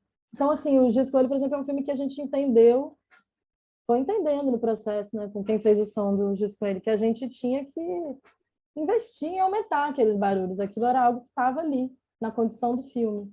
Então, em vez de ficar perdendo tempo, tentando fingir que o basquete não estava rolando, a gente aumentou o basquete, entendeu? Quando passa o Bob Esponja, não sei aonde, a gente aumentou o Bob Esponja. Então, é isso, assim, tem uma cena, eu lembro disso, assim, que eu tenho sempre esse debate com o som, que é um negócio de... Porque é verdade, as pessoas defendem assim, não, você filma limpo e depois você suja. Mas eu acho bonito algumas coisas que acontecem. Então, às vezes passa um avião, eu acho bonito. Claro, tem momentos e momentos, né? Tem momentos que o importante daquela cena, sei lá, se ficasse passando vários aviões em cima da fala do café da manhã, não seria tão mágico assim, né? Então, depende, eu acho que tudo é uma negociação, assim. Então, sim, a gente refez, mas eu não sou uma pessoa que faz muito, filma muitas vezes, assim, por isso, assim. Porque eu também não, porque eu respeito muito os atores, assim, então eu não quero mesmo, assim, não é demagogia, eu respeito muito, acho que é um trabalho de gente doida. Eu acho que eles são, as atrizes e atores são muito maltratados, assim, sabe? Tanto no discurso sobre eles, ao longo da história do cinema, como de fato eles são tratados, como e aí as soluções que acham também, sabe? Enfim, eu acho um trabalho de pessoas corajosas, assim, porque tem muitas questões. Então, eu não vou fazer, entendeu? A Bárbara, por exemplo, uma cena que a gente repetiu muito, a cena do poema. A cena que a Bárbara fala aquele poema. E era duro para ela, assim, em algum momento ela teve que me dizer. Não é fácil falar esse poema, você sabe, né? A gente é amiga também. E eu falei, sei, mas eu ouvi quando ela falou isso, assim. Não é tão simples ficar falando essa fala, porque me dói muito falar e eu não posso, né? De novo, esse filme que as pessoas não podiam chorar, né? Então, mas é isso, não tem muito, sabe? Assim, nunca vou botar, acho que nunca vou colocar uma pessoa fazer 11 takes. Acho que os Cafés da Manhã tinham isso, pensando aqui, tentando recapitular. Tinham isso um pouco do barulho, porque como tinha uma coisa das falas, a gente precisava das falas, às vezes interrupções, ou uma fala errada, ou uma coisa assim, a gente repetiu, mas também num limite, assim, porque também tem uma hora que, entendeu? A pessoa não adianta você ficar arrancando das pessoas, né? Isso é uma coisa que você aprende com a maturidade da vida. Você não vai arrancar nada de ninguém, a pessoa vai te dar o que ela quer, com as condições que ela tem, no momento que aquilo está sendo feito. Então, acho que estamos trabalhando entre seres humanos, né? É isso. Então, espero que os atores concordem com isso que eu estou falando, mas acho que sim. Eu confio muito neles, assim, também, né? Respeito, né? Respeito o trabalho deles. Ou seja, eu não respondi objetivamente porque talvez eu não saiba responder. Eu acho que depende da situação. Às vezes a gente fez, às vezes a gente optou por não repetir, assim. E entrando também um pouco nesse processo de edição, também com a Patrícia, né? Eu acho que vale a pena comentar um pouco, né? Já que a gente já falou bem da pré e falou também Uhum. bastante da filmagem. Você, enquanto você filmava, você já selecionava, assim, ou você já assistia depois da diária, assim, os takes que vocês fizeram? Ou você deixou para esse processo todo para o final mesmo, de assistir tudo, sentar e ir com a Patrícia mesmo, montando, né? Sim, Testando, enfim. eu também no Giz com ele eu aprendi uma coisa, assim, quem me ensinou foi uma das montadoras do Giz com ele. É inevitável que cada processo, cada parte do processo traga angústias e ansiedades específicas daquele momento, assim. Então, no Giz com ele, em algum momento, como teve duas partes que eu filmei, também um pouco parecido, pensando agora, psicologizando. Um momento em que não tinha dinheiro e a partir do momento que tem o dinheiro, né, estabelece uma outra possibilidade.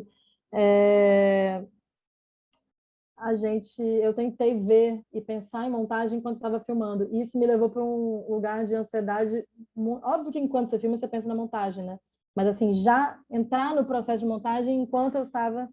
Então, juntou uma quantidade de angústias que eu não estava dando conta, estava ficando doida. E foi a Júlia Murat, na época, que era uma das montadoras do filme, né? Ele foi montado pela Júlia Murat e pela Juliana Rojas. Falou, eu acho que você devia, você tá com ansiedade de processos diferentes e não tem como dar conta de viver dois momentos esse processo e tal. Então eu acho que eu aprendi ali, assim, que, sabe, eu precisava viver aquele momento de filmagem. Então, assim, eventualmente eu revi algumas coisas mais na ordem de pensar assim, será que eu tenho que refilmar isso? Ou será que, né, porque tinha tempo para isso no filme? Mas eu não ficava assistindo, não. Eu vivia aquilo presentemente, depois eu vivia a montagem presentemente, assim, com o que tinha. Até porque eu acho que não são os mesmos filmes, né? O que você tá... acho que é normal, talvez muitos, eu espero que seja, eu não tô doida, né? Mas eu acho que talvez já tenha ouvido de muita gente. Às vezes você sai de um dia de filmagem e fala, nossa, esse take aqui foi maravilhoso. E quando você vai ver daqui a 3 meses na montagem, não é esse o que você acha maravilhoso, né? Foi aconteceu uma coisa naquele take que foi linda para sua vida, mas não necessariamente é esse o take. Às vezes sim, às vezes é, mas às vezes não também. Então, aí a montagem eu acho que tem a ver com ver o filme que de fato você filmou, né? Reconhecer olhar e reconhecer o filme que de fato foi filmado, né? E na filmagem você está desejando e filmando o filme que você acha que você está filmando e que você está mesmo, mas são momentos diferentes de análise, né? Para mim, pelo menos, é assim que funciona para mim. Então eu não gosto, eu acho muito doido. Tem muita gente que vê, né? Tem gente que já trabalhei com diretores que montam enquanto, tipo, montam na folga enquanto eles estão filmando. Nossa, eu na folga eu quero folgar, entendeu? Eu quero beber com as pessoas que estão ali, eu quero ouvir, sei lá, uma musiquinha, dar uma chorada, pensar, nossa, que lindo, e depois olhar, né? Mas eu acho que tem de novo a ver com isso, assim, um lugar de aceitar gostar de aceitar, gostar de aceitar e gostar de dialogar com que eu não tenho controle sobre aquilo e que tendo uma certa fé de que vai ser muitas vezes melhor do que o que eu acho que o que eu estava achando no momento, porque, enfim, sei lá, porque talvez a vida me ensinou isso, né? Assim, como pessoa. E pelo menos está funcionando, tá agora. Sim. E é bonito, tem certos momentos do filme que eu acho que são bonitos, assim. É um detalhe, né? Mas eu acho que é bem no início do filme quando você tem um corte, que é o corte para casa. E aí a gente vê a mesa, né? A gente vê o Otto passando pela mesa e a gente ainda está no som da cena anterior. E aí quando ele passa no plano, corta o som, mas a cena já está em outro lugar, né? E esse corte abrupto do som eu achei maravilhoso, assim. Acho uma maravilha isso quando acontece, sabe? Você já está Eu, numa outra assim, cena. eu amo pensar som, né? Tem coisas que estão ali que eu gravei, tem sons que eu gravei no processo de montar. Eu saí para a rua e gravei. No café da manhã tem uma hora que tem um som de uma criança, não sei se tem um som de uma criança falando e tal. Eu gravei, eu saí, fui nos barcos, lá estava lá em Lisboa, fui nos barcos, gravei. E o João, que é coprodutor, voltando àquela sua pergunta, ele antes fazia som, e eu sei disso, então ele me ajudou. A gente, em algum momento, editou um pouco do rascunho do som, né? A Patrícia é muito ligada em som também, então ela sugere coisas, a gente chegou. E eu acho, é isso, o som, cara, o som enfim, que coisa maravilhosa, o som junto com a imagem, né? Por exemplo, agora, isso, eu tô aqui, quem vai ver vai estar em outro lugar, e tem uma obra fora de quadro acontecendo, muito louca, que, tipo, poderia ser uma imagem, sei lá, de uma guerra, entendeu? Que está acontecendo aqui, porque é muito alto. Mas você disse que não está ouvindo tanto, mas, enfim, traz camadas de realidade, né? De percepção muito fortes, assim, muito imediatas, né? Então, justamente, se você não corta naquilo, quando você corta, você está dando uma camada de sentido e sentimento muito imediata, assim, muito eficiente, né? Eu acho. Assim. E quando você está numa conversa, eles estão falando sobre o filho, você põe um som, sei lá, de uma criancinha, que era uma criancinha coreana, andando de triciclo, tal? Velocípede? Ih, esqueci como é que fala. Aquele negócio que a gente anda na infância com o pai, não vai te remeter àquela criança, porque você não está vendo ela, mas há algo comum a essa experiência de estar no velocípede ou no triciclo, sei lá, com um pai, ou não sei, né? Mas é isso, eu acho que tem uma potência o som, né, de criar camadas de realidade muito impressionante, né? Que a gente, enfim, que existe aí a música genialmente que junta, né? A música junta uma questão técnica com uma questão emocional de um jeito muito genial, assim, né? Eu acho isso, enfim, dá para perceber no filme, né? Que a música é muito importante para mim na vida. Então então eu tenho muita vontade muito prazer de ficar pensando nisso, né? Que mundos paralelos a gente pode trazer, que mais camadas de sensação e sei lá, de expansão, né? É que a gente pode trazer. Quando cortar, né? Quando cortar é super importante.